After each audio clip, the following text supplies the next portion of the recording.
des associations, clubs, églises, tout ce que vous voulez. Et puis, je suis le coordinateur du bureau de l'honorable Maïndo Scolastique, et élu de Basoko. Et dans le Grand Équateur? Non, c'est à Kisangani. D'accord. Oui. Et puis, un cabinet politique, je suis analyste indépendant, expert indépendant aussi, et je suis patriote. Et je préfère vous appeler parce que vous communiquez beaucoup. Je suis en train de vous suivre dans beaucoup des médias, très souvent, mais j'ai l'impression que vous communiquez beaucoup plus sur les actions du chef de l'État. Ce qui veut dire que vous vous penchez un tout petit peu, mais pas un tout petit peu, mais beaucoup plus sur le positif du chef de l'État. On peut vous appeler communicateur du chef de l'État?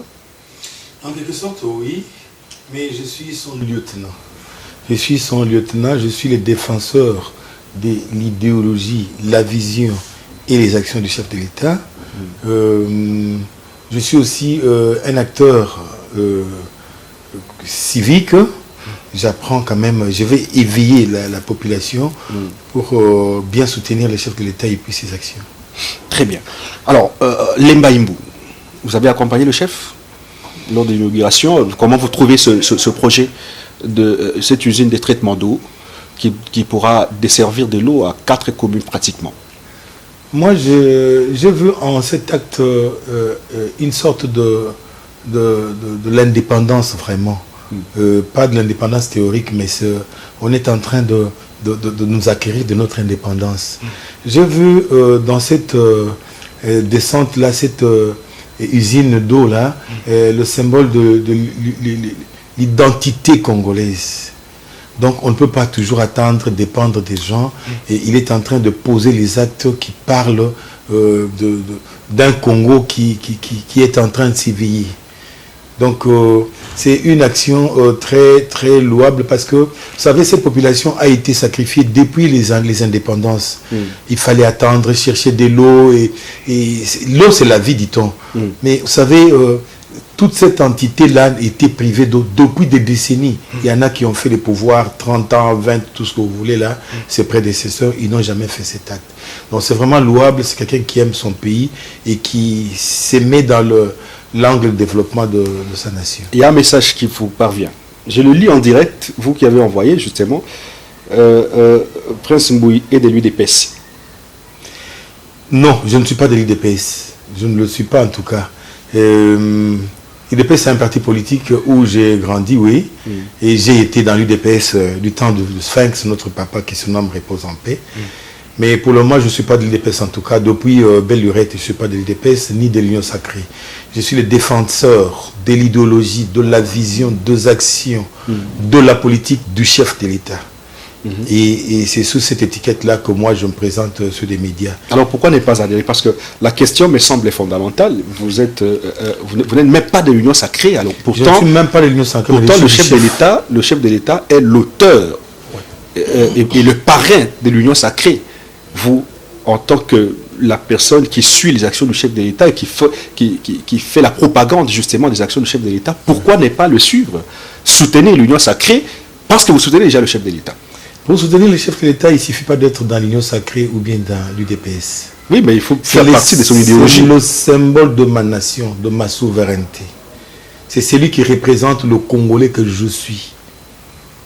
Donc, je suis obligé en tant que Congolais de le soutenir, sans avoir la moindre coloration politique.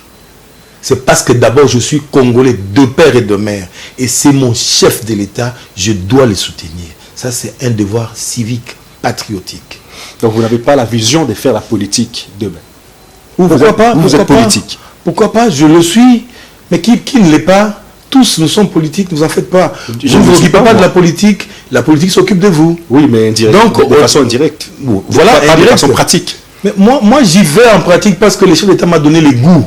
Il m'a donné il m'a donné l'essence même de faire la politique de mon pays. Vous savez, vous allez aux États-Unis, un enfant, quand vous touchez au drapeau des États-Unis, mais ça vous coûte cher. Tout à fait. Chez nous, il n'y a pas cette notion-là. Nous n'avons pas de raison commune Nous n'avons pas de cause commune à défendre.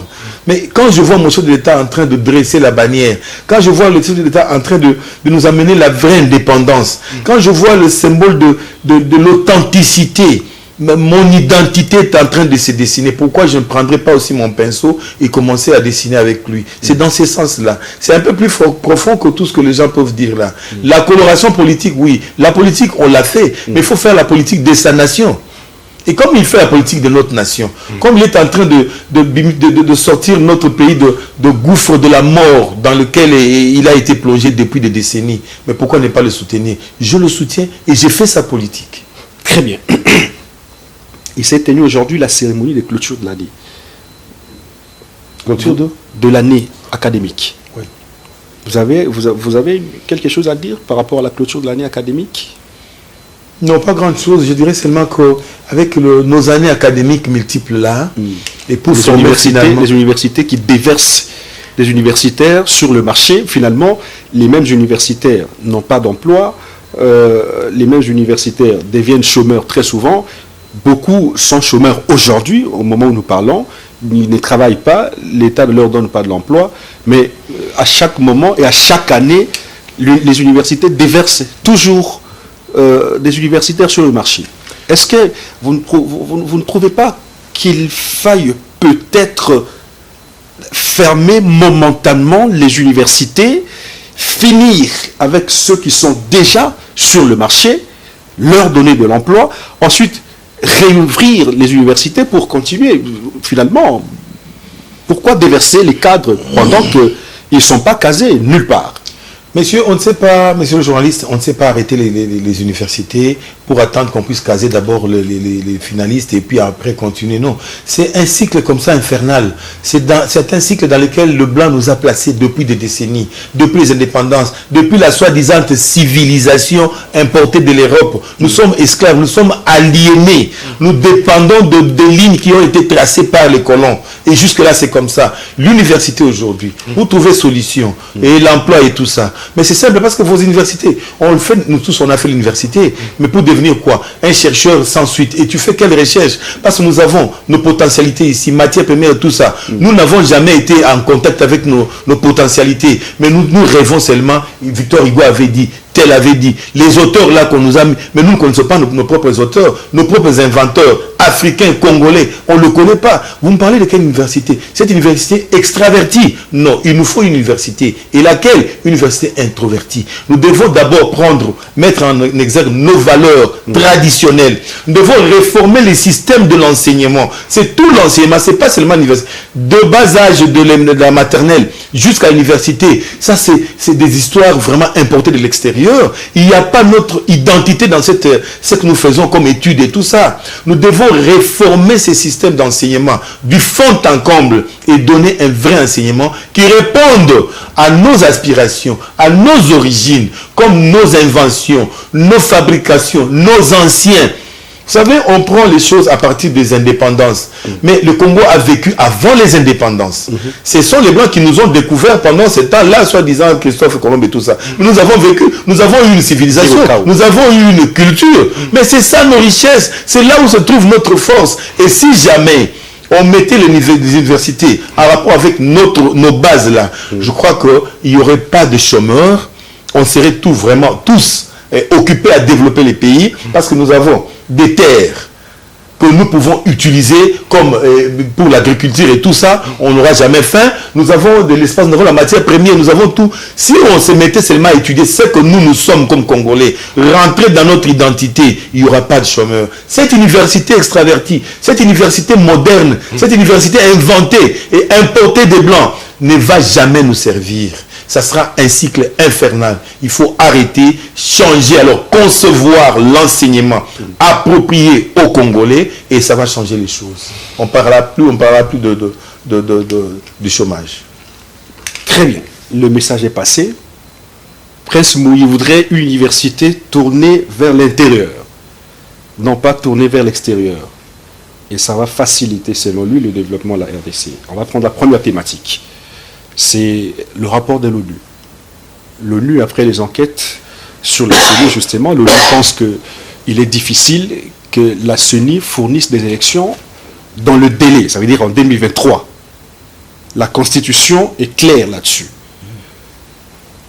Le Congolais attend les élections en 2023. Mais l'ONU vous dit déjà qu'il est difficile, à moins de 500 jours, que la CENI produise des élections, parce qu'il y a beaucoup d'étapes. Il y a une succession d'étapes qui restent jusque-là, qui stagnent.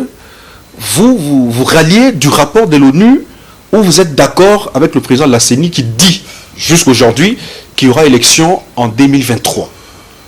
Vous savez, cette histoire de l'ONU, c'est une architecture vieille et elle est déjà elle est fissurée. C'est un tour de Babel qui va tomber d'ici quelques matins, cette histoire de l'ONU. Je vous dirais qu'aux États-Unis, il y a eu élection. Biden et l'autre là, le plus barbare là, c'est qui? Le chef des réseaux. Trump. Quand il y a eu des problèmes jusqu'à la Maison Blanche, les sit-ins et tout ça, il y a eu on a arrêté, on a tué. Est-ce que l'ONU a dit quoi?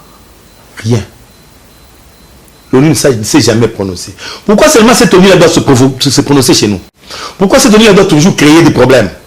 Pourquoi toujours cette ONU-là doit nous créer la mort? Depuis que nous sommes exposés à cette mort, plus de 3 décennies, un fleuve de sang qui coule dans notre pays, c'est à cause de cette ONU-là. Lumumba a été abattu. C'est avec cette ONU-là, c'est à cause de cette ONU-là, parce qu'il comptait avec l'ONU. Moussé Laurent Désiré Kabila, c'est avec cette ONU-là. Mobutu, mais attendez, nous perdons nos vaillants combattants, nous perdons les héros dans ce pays. C'est à cause de cette ONU-là. Non, mais il est temps, cette ONU-là va tomber. Je vais dans le sens des élections dont vous parlez. Il y a eu Blinken qui est passé ici. Oui. Il n'est pas allé soutenir le Congo quand il est venu. Il n'a pas soutenu le Congo dans l'agression, je dirais la guerre d'agression qui nous impose l'ONU. Pas le Rwanda, c'est l'ONU qui nous impose cette guerre d'agression et par l'entremise du Rwanda. La même ONU qui fournit des rapports. La même ONU qui soutient les justement, parce que, attendez. C'est grave ce que vous dites. Monsieur, vous êtes en direct. Je suis en direct, je le dis. La même ONU qui nous empêche d'acheter les armes librement pour défendre nos territoires, chasser la guerre, c'est la même ONU. C'est la même ONU qui nous a imposé une armée ici, une armée de prédation, la MONUSCO. C'est l'armée de l'ONU. Donc, et quand on dit que la MONUSCO doit partir, l'ONU vient et dit non, il part pas. C'est toujours l'ONU. C'est toujours l'ONU qui nous a imposé de prendre les réfugiés armés, de les faire entrer ici chez nous. Et c'est ça la guerre que nous vivons. C'est ça le fleuve de sang que nous vivons. Jusqu'aujourd'hui, on a imposé à Mobutu, c'était l'ONU qui a imposé à MONUSCO de faire entrer les rebelles armés là. Jusqu'aujourd'hui, Mobutu avait accepté, justement. Il pouvait refuser. On lui avait imposé, il n'était pas fort. Oui, mais quand on vous impose, ça veut dire que vous n'êtes pas fort. Vous l'avez dit. Justement, mais ils veulent nous maintenir dans cette faiblesse-là. C'est ça l'ONU. C'est là où je vous dis, cette architecture-là va tomber d'ici là. Mais ils viennent ici, au lieu de soutenir les FARDC pour bouter l'ennemi dehors, ils viennent d'abord nous mettre sur le même pied d'égalité que le Rwanda qui nous agresse. Ils avaient un langage déjà cousu là. Et au-delà de ça, ils amènent une petite enveloppe pour faire comme s'ils venaient déposer l'enveloppe juste pour les élections. Mascara. Qu'est-ce qu'ils visent dans les élections? Parce que nous sommes agressés. Nous sommes victimes. Et c'est nos peuples qui sont en train de mourir chaque jour, un fleuve de sang. Au lieu d'amener la moindre enveloppe là et de donner FARDC, voilà. Non, on ne le fait pas, on va donner les élections. Dites-moi, cette dame qui est au coin là-bas, qui a perdu son enfant à 8 h du matin, elle ne sait pas encore enterrer l'enfant, il y a son mari qui est abattu. On lui amène comme ça une pièce de chemise teintée de sang. Et 30 minutes après, non, c'est sa mère qui tombe là-bas sous le coup d'une balle. Et la voisine pleure son mari. Et l'autre voisin là-bas enterre ses enfants. Ça fait de trop. Vous croyez, ça fait de trop. Mais c'est ça que nous vivons en RDC depuis plus de 30 ans. C'est une guerre qui nous est imposée comme ça. Et c'est ça le fleuve de sang. Mais vous croyez que ces gens-là attendent les élections? Ou bien ils ont besoin de la paix? La paix d'abord. Ils ont besoin de développement. Ils ont besoin de la paix. N'est-ce pas? Cette ONU-là n'a pas de yeux pour voir qu'il faut d'abord secourir ces familles-là qui sont condamnées à mourir. On entre dans la maison, on abat tout le monde. L'ONU voit ça. On viole. On fait tout ce qu'on fait. On découpe les gens. Nos familles sont découpées. L'ONU ne voit jamais ça. L'ONU voit seulement les élections. Il faut amener l'enveloppe ici. Non, ils ont quelque chose. Il y a un secret dans les élections. Ils nous ont toujours imposé les élections qui viennent de l'extérieur, de chez eux. Ils nous ont toujours imposé une démocratie à leur manière, à leur profit. Les élections que nous avons été dans un cycle des élections depuis. Dites-moi si les élections ont déjà développé quel pays dans ce monde. Dites-moi les élections qu'on a connues au Congo ici. Il y a déjà eu du foufou dans la marmite de quelqu'un. Ou alors ça scolarisait les enfants, les élections négatives. Les élections que nous avons eues, tout le cycle là, ça a développé quoi dans ces pays? Au contraire, nous sommes dans les tiraillements. Les élections nous amènent des guerres, des attaques. Aujourd'hui, on parle le même langage. Et avant les élections, c'est moi qui commence à t'attaquer. Et paf, on est là. Les résultats ne sont pas encore sortis. Moi, je réclame, j'ai gagné. Et toi, c'est carrément la source du conflit et c'est la guerre. Et c'est ça, partout les élections sont passées, c'est la guerre, c'est tout. Et vous voyez aujourd'hui, ils viennent vous soudoyer avec une petite enveloppe pour vous conduire sur le même chemin là de conflit. Sur le même chemin, parce que maintenant vous êtes en paix. Vous voyez 5 ans. Il y a quand même un accalmie, hein, n'est-ce pas? Oui. Mais quand on va vous mettre dans les cycles des élections là-bas, c'est pour créer encore de troubles davantage, vous diviser davantage, vous affaiblir davantage, et en fin de compte, ils vont vous imposer leur choix. Et non, nous en avons marre avec les élections extraverties. Nous voulons bien des élections, mais que les élections répondent aux aspirations du peuple congolais. Donc c'est le peuple congolais qui a son destin en main, qui sait quand il va les organiser et avec quels moyens. Le Congolais s'y met. Si je vous comprends bien, nous n'avons pas de gens qui viennent nous imposer des élections. Vous êtes contre les élections. Je suis contre des élections imposées de l'extérieur. Vous avez un autre schéma à proposer en dehors des élections que vous qualifiez comme étant occidentales. Vous avez un autre schéma? Je crois que la Chine aujourd'hui est une grande superpuissance. Ce n'est pas par les élections. Vous ne me direz pas que Kadhafi a fait avancer le développement de la Libye avec les élections. C'est un modèle, Kadhafi, c'est un dictateur. C'est un modèle en Afrique, c'est nos compères. Avec la dictature. Avec la souveraineté africaine, messieurs. Nous pleurons Kadhafi aujourd'hui, nous le pleurons à jamais. C'est un père africain. Vous ne voyez pas qu'après Kadhafi, c'est le déluge. Oui, mais ce sont les blancs, ce sont les extrémistes. C'est ça le en tant qu'humain. Oui. Vous allez prendre l'espoir de toute une nation et poser sur les épaules d'une seule personne, en tant qu'humain. Parce que quand Kadhafi était là, la Libye allait mieux, de mieux en mieux. Le départ de Kadhafi, c'est le chaos. Vous trouvez logique? Monsieur, Kadhafi, il n'est pas parti. Il n'a pas préparé une succession. Non, Kadhafi était en train de développer son pays. Aujourd'hui, celui qui a tué Kadhafi, le président français, là, c'est Sarkozy. Sarkozy. Il l'a pas tué. Il c'est la cool belle, Sarkozy aujourd'hui. Hein.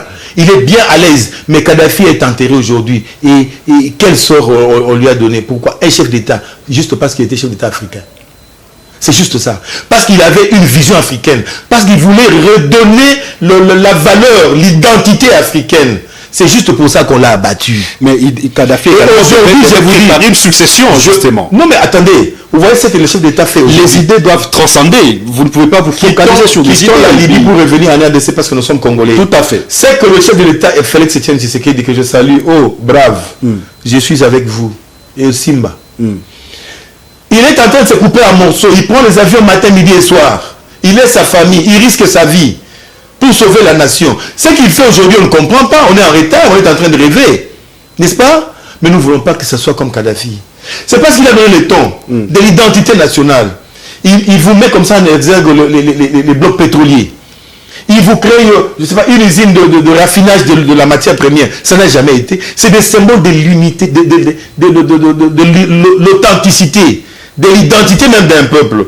Mais on risque de le perdre. Il est en danger, on doit le soutenir. Kadhafi, s'ils avaient compris, les Libyens, s'ils avaient compris la démarche de Kadhafi autrefois, Kadhafi ne serait pas mort comme ça lâchement. Et c'est là où j'interpelle. Si je passe à la télé, c'est pour interpeller le Congolais au civisme. C'est le moment de soutenir le chef de l'État. C'est le moment de l'épauler. C'est le moment d'aller avec lui dans ce qu'il fait. Pour sauver. Parce que lui, il sauve la nation. Il a redonné même une figure congolaise au phare d'essai. Et c'est ce qu'il imprime partout où il passe. Le développement du Congo d'abord. Mais alors, qu'est-ce que nous faisons de ce Fati? Nous devons le soutenir. Au lieu de nous mettre dans des histoires opposant élections. Non. Ils ont laissé la petite enveloppe pour s'imposer après. Voilà que 10 minutes après, c'est l'ONU qui va envoyer une commission d'enquête. Pas pour chercher à comprendre pourquoi les Congolais continuent de mourir. Pas pour chercher à mettre Kagame dehors. avec son armée M23, pas pour sauver les Congolais, non, commission d'enquête pour les élections. Mais où est le mal? Où est le mal? Le mal, c'est que peut-être qu'on voit, nous devons être en vie. Les élections, c'est pour les Congolais. Selon certaines bouches. Protéger d'abord la vie des Congolais. Hein, et puis, nous irons aux élections. C'est ça le grand problème. On ne prend pas les cadavres pour les amener aux élections, messieurs. Ils veulent nous condamner à la mort. Ça veut dire les cadavres là, et vous organisez l'élection avec les cadavres pour qu'ils fassent quoi? Qu'ils votent? Non. Sauvons d'abord les vies humaines. Et après quoi? On va parler des élections. Les élections, c'est pas un salut pour le Congo. Selon certaines bouches, justement, même des Congolais pensent que le régime en place que vous soutenez orchestrerait un glissement. Prépare un glissement préparé. C'est même plus que ce qu'a fait Joseph Kabila. Il n'a pas préparé le glissement, mais c'est arrivé quand même, par contrainte. Mais aujourd'hui, vous avez suivi, Kabound l'a dit, aujourd'hui Kabound est sorti, Kabound sort presque prophète, parce que le glissement est déjà dessiné. Où est le mal si l'ONU vous dit que la CENI, vous êtes dans l'incapacité d'offrir des élections dans le délai constitutionnel et l'opposition demande un dialogue pour assainir le milieu? Je dirais ceci. Vous voyez, Kabound n'est pas un prophète. Si Kabound peut être considéré comme prophète, moi je suis plus que prophète. Et s'il y a glissement? Moi je suis passé par vos antennes. J'ai toujours dit, allez vérifier à la CENI. Prenez les statistiques qui sont là. Vérifiez le temps, les moyens. Vous n'avez pas de statistiques. Vous n'avez pas de carte d'identité qui donne droit à la carte d'électeur. Vous n'en avez pas. Vous ne savez pas à combien vous êtes. Évaluer la population du Congo. On ne sait pas évaluer les votants et les non-votants. On ne sait pas évaluer qui sont morts, qui sont nés, qui ont quel âge. Messieurs, vous n'avez aucune statistique dans ces pays. Et vous voulez faire les élections? Mais pour vous entretuer, il faut glisser. Parce qu'après, moi je dirais que non, je dirais qu'il y avait 80 000 votants. Toi tu diras non, il n'y avait que 60. Parce qu'on ne connaît même pas le nombre de votants. On n'a pas la moindre statistique. Donc, il faut identifier. Il faut commencer par l'identification des électeurs. Des Congolais, on donne la carte d'identité, n'est-ce pas? Et puis après on va passer à l'enrôlement. Au moins on sait que non, les Congolais sont à tel nombre, et les gens à un âge capable de voter, c'est tel nombre, et ils vont participer. Vous allez donner les cartes. Mais monsieur, on n'a rien. C'est là où le bas blesse. On n'a pas d'identité. Mais quand on veut faire le recensement, vous refusez. Quand on veut procéder au recensement, vous refusez. Qui a refusé? Mais on dit que voilà, c'est le pouvoir fait des manigances pour ne pas. Kabound savait que le recensement, c'est déjà depuis très longtemps programmé, mais jusqu'aujourd'hui, rien n'est fait. Kabound savait comme moi, parce qu'il était averti. Et c'est comme ça que moi je passe pour avertir les Congolais qu'il n'y a pas de statistiques fiables pour aller aux élections. Il faut les élections, pour les élections, ça amène le chaos. Et c'est ce que les Blancs veulent, pour qu'on soit toujours dans le chaos, ils puissent toujours dominer, et puis piller nos matières premières, nous maintenir dans la pauvreté, dans la guerre. C'est parce qu'il n'y a pas de statistiques. Les Blancs, chez lui, il organise les élections en son temps, c'est parce qu'il y a des statistiques fiables. Oui, mais ils ont des pas comme eux. Ici, on n'a pas de... Mais oui, il faut les imiter, justement. Mais non, mais alors, si nous voulons les imiter, allons au recensement. C'est très simple. Pourquoi vous avez peur des recensements? Mais on ne sait pas qui vote. On ne sait pas si le gouvernement a promis le recensement depuis très longtemps. À l'Est, un recensement qui n'arrive jamais. À l'Est, on a déporté les populations. Le temps presse, mais le gouvernement ne fait que repousser la date des recensements. Beaucoup d'étapes restent à venir. Le recensement, la cartographie des électeurs, l'identification, beaucoup d'étapes restent à venir. L'ONU a quand même cette chance de dénoncer ce qui se prépare ou ce qui se manigance par ce gouvernement. Messieurs, la CENI, l'organe qui a le pouvoir d'organiser les élections, vous dit que je commence les recensements au mois de décembre. Et je connais le timing, j'ai mimé. Pourquoi vous ne croyez pas? Oui. Pourquoi vous ne croyez pas à la CENI? Pourquoi vous ne voulez pas de cette CENI? En décembre, vous voulez que les Américains nous installent ici une CENI à eux? Notre CENI, nous ne savons pas croire. Mais fréquentez les installations. Le travail est en train de se faire là-bas. La CENI est en train de travailler. Mais les élections viendront en son temps. Même s'il faut de 2023. Messieurs, ce ne sera pas la fin du monde. On veut bien aller aux élections, mais les élections fiables, les élections qui ne nous apportent pas le chaos, s'il vous plaît. Les élections, c'est pour développer, pour faire avancer le pays, et non pour le chaos. Mais les élections qu'on nous impose, les Américains qui viennent déjà de commencer à tergiverser, pour dire que non, ça ne sera pas tenu en son temps. Et puis, il faut qu'on fasse les dialogues, tout ça. Les dialogues, c'est pourquoi? C'est pour ramener, maintenant, les œuvres que Fachi est en train de faire. Vous êtes mon chef d'accord de pour un l'État. dialogue avec l'opposition et la société civile? Négatif, ou non? ça passe pas. Les dialogues, pourquoi? Il n'y a pas de dialogue, Mais il n'y a pas dites-moi- d'élection. dites-moi la Finalement, raison. vous allez vous La raison- cantonner au pouvoir jusqu'à quand? Monsieur- Il n'y a pas de dialogue. Vous n'êtes pas d'accord pour un dialogue. Vous n'êtes pas d'accord non plus pour des élections dans le délai. Finalement, vous voulez vous cantonner au pouvoir, rester là, et les autres vont vous regarder jusqu'à la fin du monde. Messieurs le journaliste, je te dis, je te rassure, nous sommes pour les élections dans les délais. D'accord. Ok.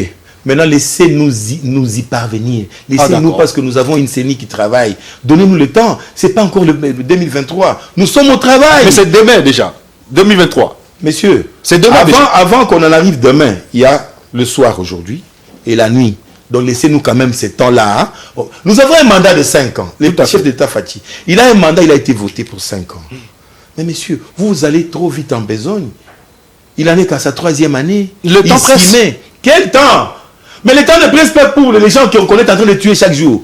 Le temps ne presse pas pour les Congolais, les fleuves de sang qui coulent chaque jour dans ces pays. Le temps ne presse pas. Les gens parlez de- peut-être marre de vous parce que vous avez un Non, bilan mais- chaotique, vous n'avez Monsieur, pas grand-chose. vous Vous n'avez savez- pas grand-chose à présenter aux savez- Congolais. Finalement, vous allez rester au pouvoir. Pourquoi? Vous savez Voilà pourquoi, on réclame vous les savez élections. pourquoi on est en train d'évoquer les dialogues? Pourquoi? C'est parce que les soi-disant opposants sont vraiment en débandade. Ils n'ont aucun discours. Ils n'ont rien dans leur discours. Un discours, ils se débrouillent pour faire un discours, c'est un discours creux, sans contenu. Ils essaient de faire des alliances. Ils n'arrivent toujours pas. On va à gauche, on va à droite. Ça ne marche pas. Vous savez pourquoi? Une opposition faible, très affaiblie par les actions et puis la politique de Fachi. Les réalités de Fachi. Quelles actions vous aussi Les actions que Fachi a posées depuis qu'il est le 3 ans. Des actions qui sont C'est- pas c'est 1000 qui fois sont pas plus senties Vous par savez, les Congolais, qui ne sont pas ressenties, moi encore. mais là, senties. nous avons récupéré la souveraineté d'abord, notre souveraineté. Aujourd'hui, nous sommes fréquentables, messieurs. était perdue. Hier, hein, Elle était perdue, la Hier, souveraineté. on ne pouvait pas nous fréquenter. Mais avec Fachi, on a logé plus de 10 chefs d'État immédiatement ici. Nous sommes fréquentables et nous fréquentons les autres. Oui, mais ça, là, c'est déjà... C'est quoi la suite? C'est pour quelle Mais finalité? les axes de développement, vous voyez, la régie des eaux, vous avez vu, et les routes partout, vous le voyez, malgré qu'il y a la guerre, mais le développement est en train d'avancer. Vous ne voyez pas qu'avec tout ça, l'opposition est restée de façade. L'opposition n'a plus un discours. Maintenant, qu'est-ce qu'il faut faire? Il faut seulement chercher. Parce qu'ils sont conscients, avec les données actuelles, avec la réalité sur terrain, ce que nous avons trouvé sur place, les élections en 2023, je ne suis pas prophète des malheurs, je vous dis, c'est pratiquement impossible. Il faut avoir le courage de se les dire. Alors, il faut dialoguer. Maintenant, ils veulent. Alors, il faut dialoguer. Non. Maintenant, ils veulent faire quoi? Ils veulent maintenant entrer dans le pouvoir. Pour aussi avoir partager le gâteau. Partager les gâteaux, se faire fort, et puis après chercher les... C'est ça le problème. Ça, donc, vous voulez dire Parce que nous l'opposition avons a perdu les mis, élections. avec le pouvoir de Fachi, avec les leadership clairvoyants de Fachi, tous les opposants n'ont plus de pieds pour marcher. Vous voulez dire que Ils l'opposition cherchent des a peur béquilles. des élections? Si vous allez avec le dialogue, vous donnez des béquilles à l'opposition qui n'a plus de pieds, qui est déjà là, fini, handicapé. Vous voyez, sans discours, sans stratégie. On va même prendre l'église catholique pour marcher avec. Ça ne tient toujours pas. On va prendre Fayoulou, négatif. On va prendre... Et aujourd'hui, c'est encore Denis Mukwege. Je vous dis, ça c'est l'Europe. Mais c'est l'extérieur qui est en train de Le prix chercher. Nobel, qu'est-ce qu'il vous a fait? On est en train de chercher un adversaire face à Fachi. Parce qu'il n'y en a pas. Et Il n'y a aucun... Dites-moi, donnez-moi... on choisit le prix Nobel. Donnez-moi un seul Vous adversaire avez de peur de Fachi lui aujourd'hui. Vous avez peur de prix qui? Nobel, de prix Nobel. Prix Nobel. Il a quel bilan? Prix Nobel de la paix. Prix Nobel. Vous savez comment il a obtenu ce prix Nobel? Vous connaissez ça? Moi, je tue en amont. Toi, en aval, tu vas faire semblant de réparer. Oh là, Et oh alors, là, je vais oh te là, récompenser. oh là, oh là. Non, moi, je te dis seulement. Oh je te là dis, là là mais là. avançons plus avec notre raisonnement.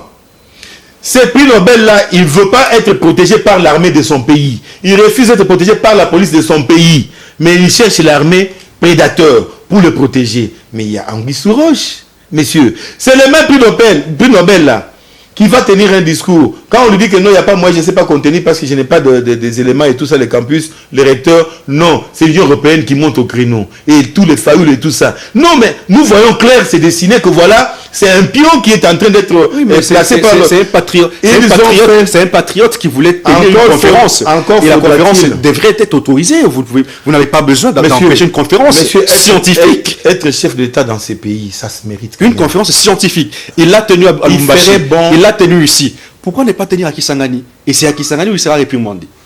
Ça veut dire qu'il y avait anguille sous roche. À Kisangani? Si, il a tenu ici, il a tenu à Lubumbashi, et arrivé à Kisangani, l'université, enfin, le recteur pose des raisons. Mais c'est... Attendez, mais comment c'est un gestionnaire il y avait des coups de fil publics. Le recteur a reçu des coups de fil. De qui? Vous en avez la preuve? D'ici, de la fin de Kinshasa. Mais pourquoi alors? Si on pouvait lui empêcher de faire ça, on l'aurait fait ici à l'université, où on l'a reçu avec honneur militaire. Ici à Kinshasa, dans la capitale, on l'aurait empêché, on ne l'a pas fait, messieurs. Vous voulez me dire que l'université de Kisangani pèse que l'université de Kinshasa? Mais c'est ça le pivot, c'est ça le noyau. Oui, mais on l'a laissé prendre, on lui a donné même les honneurs militaires, messieurs. Oui, mais on a connu son discours bien avant qu'il ne parle. Parce qu'il avait un discours contre, vous le savez, il ferait mieux de réparer les femmes. Il avait un discours. Guillemets comme il le prétend. Il ferait mieux de le faire. Messieurs, les femmes que les prédateurs sont en train de tuer, de massacrer, de violenter.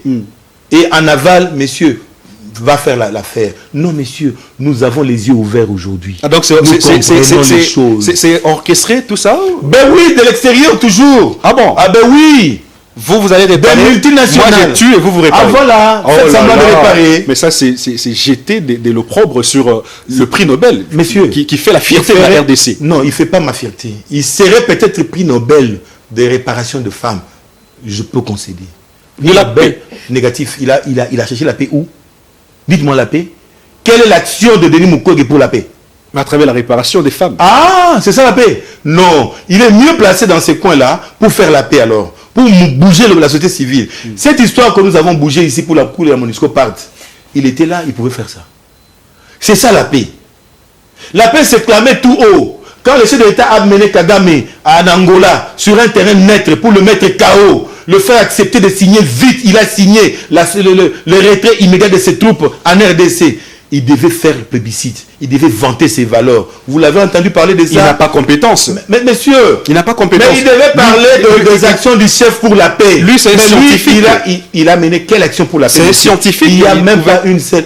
Alors, scientifique, comme il est scientifique, il ne pouvait pas quand même venir toucher la gestion des choses publiques. C'est un scientifique. Ouais. Moi, je préfère qu'il reste dans sa science, qu'il ne complique pas les choses. Ah, qu'il n'ait pas de vision. Un scientifique, qui n'ait pas de vision. S'il vient chez toi et que tu ne veux pas le recevoir, il plie ses clics et claques, il va ailleurs. C'est ça un scientifique. Ah, chez lui. Vous l'empêchez chez lui. À l'université, c'est une institution publique, monsieur. C'est un Congolais, justement. C'est sous une gestion. C'est un Congolais. Cette gestion-là, je vous dis que... Mais le chef de l'État, mon chef de l'État, Félix Tshisekedi, que je soutiens, que je soutiendrai toujours. Mais il a tenté de faire des manifestations, des sorties à Lubumbashi, partout. On lui a dit, chef, en tout cas, c'est pas possible. Il s'est plié.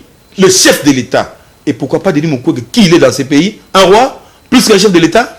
Monsieur, si le chef de l'État a reculé quand on lui dit que non, chef, ici, ça ne vaut pas la peine, il a changé de date ou il a reculé. Et vous me parlez de Denis Mukwege, qui s'est fait sécuriser par une armée étrangère, une armée de prédateurs, de prédation dans notre pays. Et le sang qui coule chaque jour là-bas, il les ramasse? Prince Mbouyi. Et il répare les femmes. Vous en avez vu les femmes réparées. Question. Prince Mbouyi, il y a une question pour vous ici. C'est Pichou à partir de Matadi. Oui. On a comme l'impression que le pouvoir de Félix Tshisekedi se sépare de tout le monde. Finalement, il va rester avec qui? Même Denis Mukwege devient son ennemi. Tout le monde est son ennemi. Il va faire cavalier seul. N'a-t-il pas tort? Vous savez... N'a-t-il pas raison? Ou il a tort. D'abord, vous êtes Félix, seul. Le pouvoir est seul. Mais attendez, je préfère encore être seul avec mon peuple que d'être avec les gens qui composent avec l'extérieur pour piller mon pays, et pour maintenir mon peuple dans la pauvreté, pour maintenir le fleuve de sang dans mon pays. Je préfère les laisser et travailler pour le peuple. Tout le monde est mauvais. Tout le monde est mauvais. Mais qui? Vous me parlez de qui? Je vais commencer. Quand vous dites tout le monde, c'est qui? Attendez, j'ai renchéri sa question. Je vais essayer d'enrichir sa question. Oui. Martin Fayoulou est opposant. Adolphe Mouzitou est opposant. Oui. Il n'est pas avec vous. Moïse Katumbi, opposant, bien que faisant partie de l'Union sacrée, mais il n'est pas avec vous. Parce que suivant son discours, il n'est pas avec vous. Oui. Joseph Kabila, avec son FCC, opposant, il n'est pas avec vous. Dans le temps, vous étiez dans Cash et puis FCC. FCC Cash, vous êtes séparés parce que, selon vous, l'opposition était dans les affaires. Vous êtes séparés. Maintenant, les scientifiques, Denis Mukwege n'est plus avec vous. Jean-Marc Kabound n'est plus avec vous. Pratiquement des acteurs importants de ce pays ne sont plus avec vous. Vous restez orphelins. Et vous prétendez gagner des élections en 2023 en faisant chemin cavalier. Ok, monsieur, votre question là, ça me provoque un peu. Quand vous me citez toute la bande que vous avez citée là d'opposants. C'est une bande. La bande d'opposants, j'ai dit bien. C'est une bande. Je vous dis la bande. Le qualificatif est trop fort. J'ai dit la bande de soi-disant opposants sans discours. Les opposants sans contenu, sans idéologie, sans vision politique. Ça, je le dis. Ils s'opposent contre qui? Toute cette bande-là, citez-moi chacun d'eux là. Fayoulou a fait quoi pour ce peuple? Il a déjà fait quoi? Il a déjà acheté ne fût-ce qu'un crayon à un enfant à l'école. Soldat du peuple. Messieurs, parlons surnommé. Parlons par du votre développement. mentor. Parlons vis-à-vis du peuple maintenant. N'est-ce pas? Parce que quand on s'oppose, on est opposant contre la nation, ou bien on est opposant contre la personne de Tshisekedi. Faisons bien la part des choses.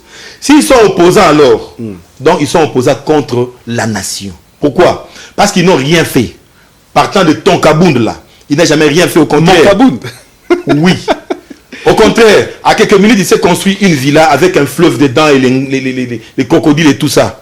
Mais il dit que non, mon chef est jouisseur. Pendant que c'est lui le vrai jouisseur. Mon chef loge dans une maison de 2 chambres et salon, construite par Mobutu en son temps, pour l'Union africaine. 3 ans de pouvoir, il ne s'est jamais construit la moindre maison, même une chambre et salon. Il est locataire dans l'Union africaine. Mais c'est Kabound, à l'espace de quelques matins, il s'est construit une villa. C'est lui le jouisseur. Vous me parlez de qui? De Martin Fayoulou. Il a fait quoi? Vous avez déjà vu Martin Fayoulou amener même un cahier donné à un pauvre élève pour étudier? Il n'a jamais fait. Il n'a pas d'argent. Tout ce monde-là. Il n'a pas d'argent. Vous voulez parler de Moïse? Allez là où Moïse a gouverné, vous verrez les dégâts. Vous allez les regretter. Et vous ne parlerez plus de Moïse dans ces pays. Le meilleur gouverneur. Parlons Congo. Messieurs, parlons Congo, parlons de Congolais, de pères et de mères. Oh. Arrêtons de parler autre chose. Vous ramenez Parlez-moi de Congo. Vous ramenez ce discours sur le tapis. Messieurs, mais ça ne va pas nous échapper. Ce discours de père et de mère. Mais ça va nous rattraper. Vous ramenez le discours ça va nous rattraper. C'est là où se trouvent nos origines. C'est là où se trouve notre identité. Ça fait partie du passé. Quel passé? Si. Alors, vérité des urnes aussi, c'est du passé. Mais il a quel discours aujourd'hui? Bidon, vide, sans contenu. Vous me parlez de quelle opposition? Non. L'opposition pour l'opposition ou bien l'opposition contre la nation? Parce qu'ils n'ont jamais rien fait pour le peuple. Donc ils sont contre le peuple. Mais le chef, au moins il est avec le peuple. Il fait quelque chose pour le peuple. L'autre il a donné, il n'a pas donné comme ça aujourd'hui, il a donné au peuple. Les routes, c'est au peuple qui donne ça. Et la gratuité de l'enseignement, c'est au peuple. Les soins médicaux et tout ça, c'est au peuple. Notre armée. Oh, mais messieurs, faisons la part des choses. Quelqu'un qui travaille pour la nation, vous voulez le comparer avec des gens qui n'ont rien fait dans ces pays. Alors rien. Et même s'ils s'opposaient, ils peuvent s'opposer aujourd'hui jusqu'à l'éternité. Ça ne va pas changer la politique du chef de l'État. Il travaille pour son peuple. Et le peuple se retrouve à son chef. Et c'est ce peuple-là qui va voter les chefs. Ce n'est pas vos gens-là. Ils peuvent aller plus loin. Nous avons un peuple qui va voter les chefs avec les actions que le chef est en train de faire et la vie des Congolais qui est en train de changer. Mais le peuple est avec les chefs. Vous voulez encore quoi? Parce que cette bande-là négocie avec l'extérieur et vous voulez que la bande-là... Non, mais si on prend seulement en valeur ce qu'ils disent là, ce qu'ils mijotent là, fin de compte, nous serons toujours extravertis. Nous n'aurons pas l'indépendance. Nous n'aurons pas notre identité. C'est le moment de réaffirmer notre identité. Et suivons ce que le chef fait. On va prendre l'autre thématique justement, c'est le gouvernement de Warriors. Un gouvernement justement critiqué par beaucoup de Congolais, tout comme apprécié par beaucoup de Congolais, le gouvernement Jean-Michel Sama-Lukonde. Aujourd'hui, comment cotez-vous, première question, comment cotez-vous ce gouvernement? À travers le bilan. Je voudrais qu'on parle de secteur après un autre. Au niveau, par exemple, social, Sama-Lukonde et son équipe ont échoué ou ont réussi? S'ils ont réussi, le chef de l'État doit-il maintenir ce gouvernement ou le faire partir? Je vois le leadership du chef de l'État. Je vois combien il est en train de se couper en morceaux pour sauver ces pays, tirer ces pays du gouffre de ténèbres. Je vois comment le chef de l'État est en train de de se mouvoir dans tous les sens. Je me dis, ce gouvernement ne l'a pas aidé. Ah bon? Ça, ce sont les efforts personnels. Le moindre pas que le gouvernement a fait de positif, je vois que c'est vraiment avec l'impulsion, l'insistance, et puis le chef tourne, rôde autour pour que ça puisse tourner. Le chef est seul. Il se débrouille seul. Il n'est pas accompagné. Il n'est pas, c'est pas un gouvernement digne des ambitions que le chef a pour cette nation. Il faudra changer. Je vous dis, le gouvernement ne répond pas, n'est pas à la hauteur des ambitions que le chef de l'État a pour cette nation. Problème de pilotage, comme l'a dit le chef. En tout cas, il faudra changer ce gouvernement pour ne pas aller trop loin dans les discussions. Il y en a quelques-uns qui se sont déterminés. Je prends la dame Eva Zaïba. Et dans l'environnement. L'environnement, qu'est-ce qu'elle a fait? Le Congo se dessine. Du concret. Le Congo commence à s'imposer. Le Congo commence à réclamer même ses droits autrefois détournés. Sur le plan environnemental. Oui. Le Congo est en train de prendre large. En tout cas, avec Eva Zaïba, excellence, vraiment coup de chapeau. Je vois le ministre de la Défense. Il a compris même le souci du peuple, de son peuple. Le ministre de la Défense est allé jusqu'en Russie. Et c'est ça mon cheval de bataille. Je viens, je sors, toujours, c'est la Russie. Moi, je suis toujours pour que la RDC soit alliée à la Russie. Moi, je suis le Poutine à la version congolaise. Ah bon? Oui. Et mon idéologie, c'est la Russie avec les Congolais. Vous poussez le chef de l'État à coaliser avec la Russie, c'est là où il y a la solution. Parce que pourquoi? Aujourd'hui, nous assistons à la reconfiguration de l'ordre mondial. Nous assistons au brisement même de l'ordre ancien. Nous assistons à la naissance d'un nouveau leadership mondial. N'est-ce pas? Et je vois combien la Russie est déterminée à changer les choses. Pas un monde bipolaire, non, il faut un monde multilatéral. Vous voyez? La vision de la Russie. La Russie est arrivée à casser les clivages internationaux. Elle a cassé les normes internationales. Elle a fait tomber les lois internationales. Il faut que la RDC qui ne faisait que profiter aux prédateurs, qui ne faisait que profiter aux impérialistes américains, qui ne faisait profiter qu'aux Européens au détriment d'autres Africains. Et pourtant, toute la potentialité venait de chez nous, vient de chez nous. S'il se développe, c'est avec nos richesses. Mais nous restons de plus en plus pauvres parce qu'il y a un monde bipolaire, il y a les Américains qui ont un leadership, ils doivent toujours diriger. Non, cette ossature-là est en train de se briser et le temps est donné par la Russie. Comme la Russie dépasse tous ces clivages-là, avec la Russie, on n'a pas à aller écrire pour demander qu'on puisse lever l'embargo. Avec la Russie, nous ne sommes pas sous embargo. Vous êtes sûr voilà déjà un avantage. Vous êtes sûr que la Russie pourra aider un pays à se développer? Déjà un avantage, nous ne sommes pas sous embargo avec la Russie. Et avec la Russie, c'est un ami avec qui on peut collaborer. On voit, comme les États n'ont qu'à des intérêts, qu'est-ce que la Russie gagne, qu'est-ce que nous... Voilà. Et la Russie, une fois qu'elle nous donne la force pour protéger notre territoire, la Russie, quand elle nous donne les moyens pour protéger nos minéraux et tout ça, mais pourquoi ne pas aussi lui donner une part? C'est ça la coopération. C'est ça, vous devez également attendre de retour au lieu les sanctions. Monsieur, la Russie a eu combien de sanctions aujourd'hui? Ça ne pèse pas sur... Et la RDC, vous comparez la RDC à la Russie? Si on vous sanctionne aujourd'hui, mais vous allez pleurer. La RDC est un pays comme la Russie. Une nation comme la Russie. Avec force la Russie. Avec un chef de l'État élu par son peuple, qui se bat bec et ongle pour chercher la paix, la solution, le développement de son pays. Il vend bien son pays à l'extérieur. C'est quelqu'un qui ramène, qui donne l'identité même à son peuple qu'il a perdu. Mais c'est ce que la Russie a fait, c'est ce que Poutine a fait. L'URSS a été éclaté avec la perestroïka, la maudite perestroïka. Aujourd'hui, elle s'est affaiblie et l'OTAN voulait le prendre en étau. Mais c'est ce que la RDC est en train de vivre aujourd'hui avec l'incursion rwandaise, les burundaises. Tous les Africains, tous les voisins sont ici en train de piller nos richesses. Pourquoi? Parce qu'il y a le leadership européen qui est là. On doit changer ces choses. On doit aller vers la Russie. Et une fois qu'on est fort, on pourra alors sécuriser notre territoire, notre peuple, et puis booster le développement de notre pays. Bon, Prince Moïse, merci. Nous sommes à la fin. Vous avez envoyé... Il y a un message de Lualaba, mais finalement, le message est élastique. Restez branchés. Nous sommes à la fin de l'émission. Le journal, c'est dans quelques instants avec Laetitia Batwamba.